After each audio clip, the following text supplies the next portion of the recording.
গরমে সকাল থেকেই আমরা বেরিয়েছি, পথে পথে প্রচুর মানুষ আসছেন, গরমে তাদেরও কষ্ট হচ্ছে, কিন্তু করতে হবে, উপায় তো নেই কিছু।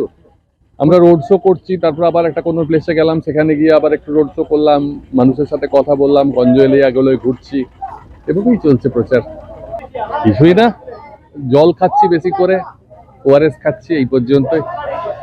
আপনারা লক্ষ্য করছিলেন মিছিলটা যখন ছিল, প্রথম শুরু হয়েছিল, তখন যে মানুষ ছিল আশেপাশে থেকে বহু মানুষ মিছিলে জয়েন করেছেন।